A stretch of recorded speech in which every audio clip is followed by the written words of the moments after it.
glória a Deus. Vamos abrir a Bíblia rapidinho, para nós enfrentarmos um pouco aqui. Provérbios capítulo 4, versículo 1 e 2.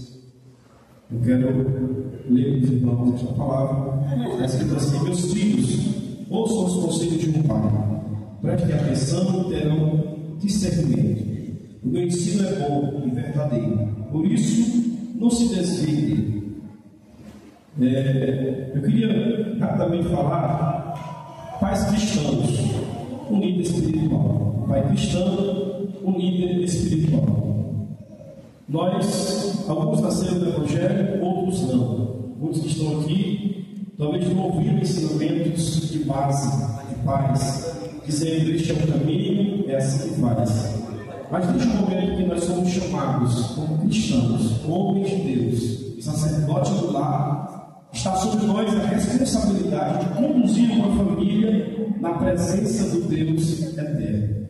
É interessante dizer que Deus nos chamou para isso e que será cobrado de nós, como homens de Deus, a responsabilidade de conduzir a nossa casa, a nossa família na presença do Deus eterno. Eu trago pelo menos 3 características de um pai, de um líder espiritual em casa. A primeira característica que eu trago é o amor. Ora, não é possível tratar ou cuidar ou conduzir alguém de maneira correta e adequada se não houver amor no seu coração. É interessante que a Bíblia, ela fala no livro de 1 Samuel, capítulo 2, a Bíblia vai dizer de um pai e de uns filhos que não foram conduzidos adequadamente na presença do Deus eterno. Nós, como pais, nós olhamos com lágrima para os nossos filhos. É muito fácil saber a necessidade deles. Por exemplo, meu filho precisa de um calçado, eu vou lá e compro. Meu filho precisa de uma roupa, eu vou lá e compro. Meu filho precisa de uma repreensão, eu vou lá e repreendo. Mas é interessante nós, como sacerdotes do lar e como homem e mulher de Deus, entender que essa visão ela não pode ser só terrena. A necessidade de um sacerdote, de um homem de Deus, ver também na sua casa uma visão espiritual. Olhar para o seu filho, não somente para as necessidades físicas, mas entender que a batalha de uma família ela também está no campo espiritual. E muitos de nós, como sacerdotes do lar, pecamos em não conhecer, não entender, não buscar e não posicionar a nossa casa de maneira que agrade a Deus. Eu achei interessante a Bíblia falando de Eli e dos seus filhos. A história daqueles meninos me chamou a atenção, porque a Bíblia vai dizer que eles banalizavam a casa de Deus. A Bíblia vai dizer que eles não tinham intimidade com Deus. A Bíblia vai dizer que eles pegavam o que era oferecido a Deus, e para eles não havia nada de errado nisso. E eu acho interessante que nós, como homens de Deus, precisamos entender e posicionar os nossos filhos, a nossa casa, a nossa esposa, tudo que temos na direção divina, daquilo que agrada a Deus. Irmãos,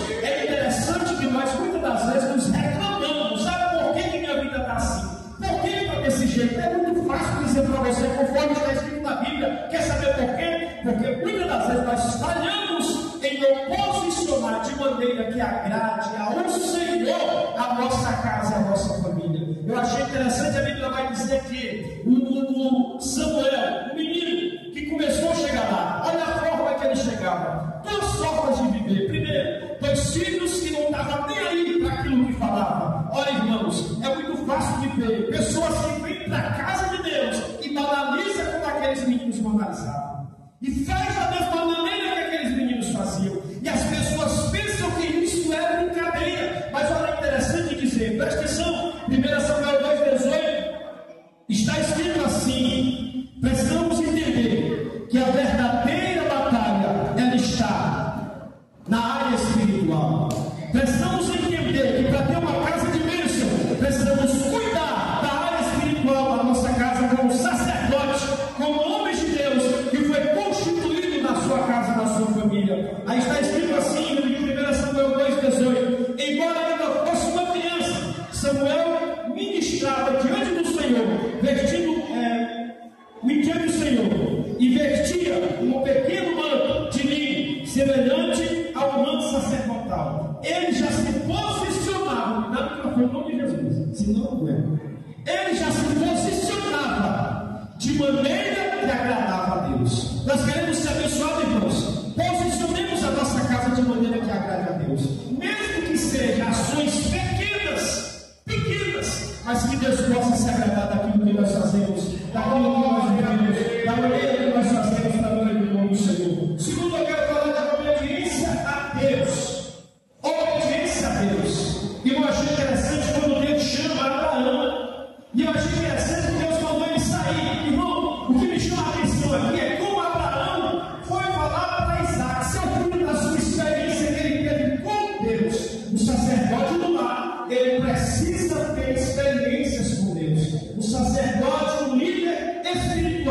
ele precisa falar de experiências íntimas e próprias que ele teve com o Senhor. Eu imagino Abraão sentando com o Senhor e dizendo assim: meu filho, antes de você nascer, o Deus eterno apareceu para mim, mandou eu sair da minha terra. Eu estou aqui porque o Senhor é grande e poderoso, irmão.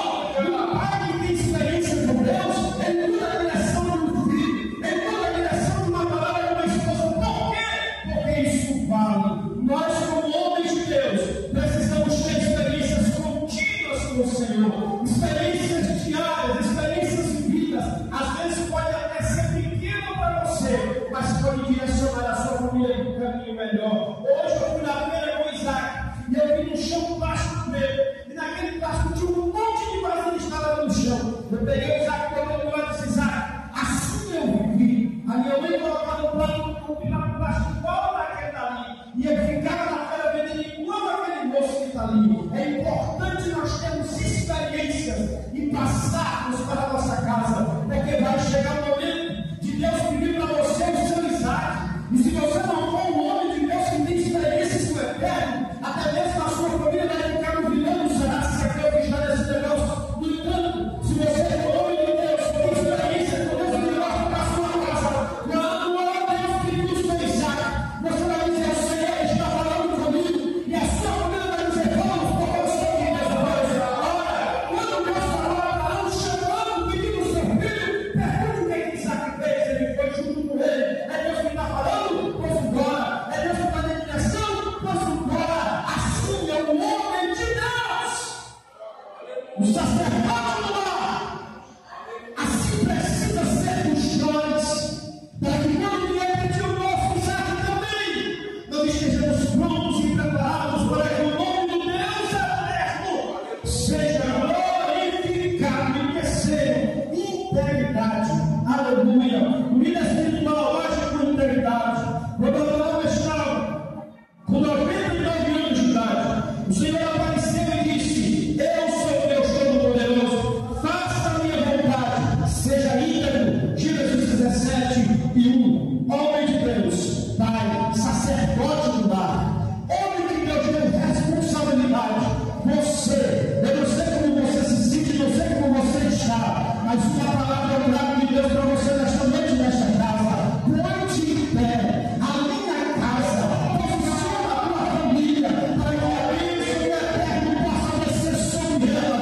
Põe-te em pé, limpa a tua casa, organiza a tua base, porque Deus já está em cima disso.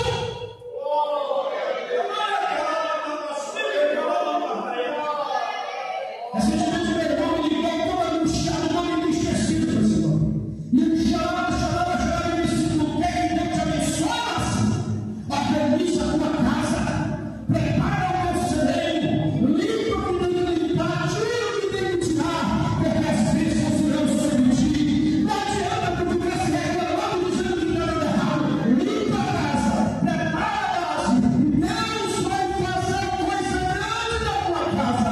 Ele não perdeu tempo, ele se alegrou para esse lado. Recentemente ele veio para meu irmão, Deus tem abençoado, que assim faz. Não adianta ficar se lamentando. Irmão, nós queremos bênção, queremos, mas levante, se põe de pé, deixa Deus falar contigo, muda a posição do homem derrotado para o homem vitorioso, muda essa mentalidade.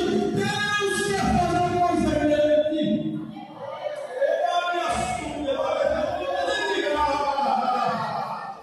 Mas Deus opera para quem se coloca de pé.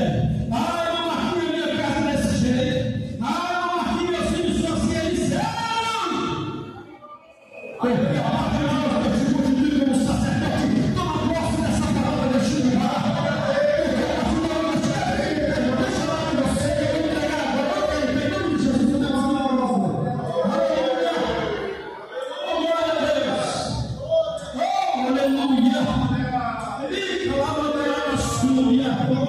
Ele caia, acabou de olhar séria.